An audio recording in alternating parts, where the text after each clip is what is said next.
focused now on Cameroon playing Guinea. I think Cameroon are one of my favorites for this tournament, but in Guinea, they face a team that has added an extra layer of quality. Not because they found it outside anywhere, but one, the former Liverpool midfielder who these days spends more time on the pitch as opposed to what he used to do back then when he was playing, spending more time with the medics. Him, and then Serge Girassi.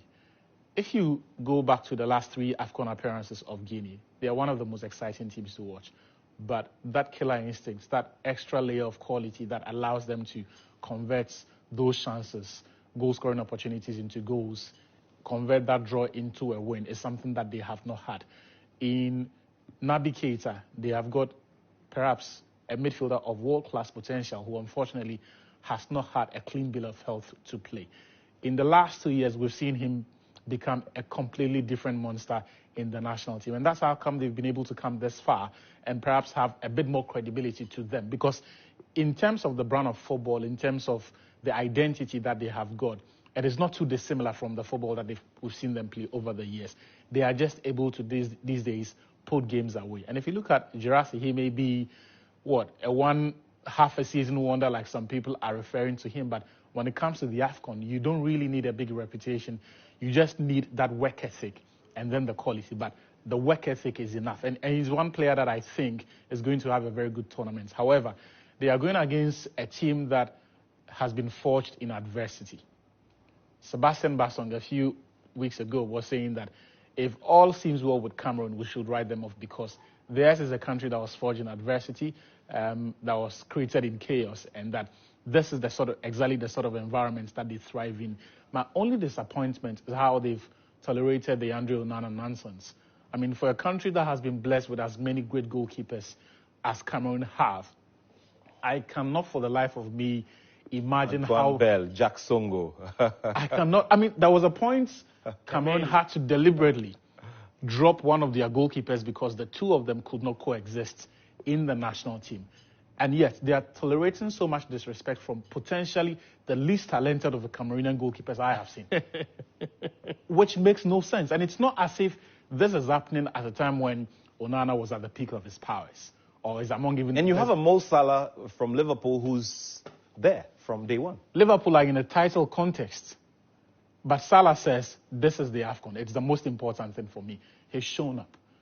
Man United are going through a rotten run of form. They've been in perpetuity since Alex Ferguson retired. So what exactly is he fighting for at Old Trafford? And yet, the Cameroonian football... Look, the whole story doesn't make sense. From Onana's angle, when you consider the size of Cameroon and how much success they've had, their history with great goalkeepers, none of this makes sense, except to think that there is someone in there who perhaps has a very good relationship, and I'm talking here about Samuel Eto'o, with Andre Onana, and feels, because of some of the allegations in the past about his contribution to the decision to ask Onana from the World Cup, he perhaps needs to compensate him. Atsu, you've raised a very important point, and I'm just asking myself a very quick question. Look, Cameroon, don't get it twisted, is the second most achieved side at the Africa Cup of Nations with their 5 titles. But this relationship between Samuel Eto'o and Rigobert Song, how's it going from where you sit? I don't think it's gone sour. Eto'o basically installed him there as the coach. He's his friend. And despite a lot of criticism and calls for him to fire him, he continuously backed him.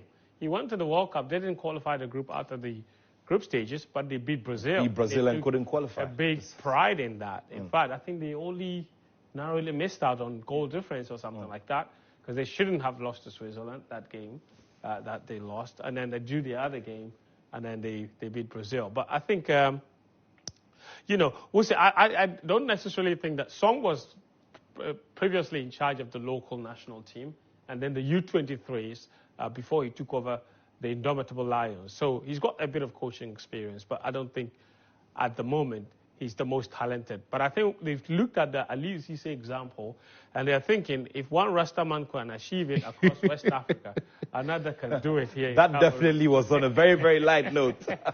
Nobody messes with my man.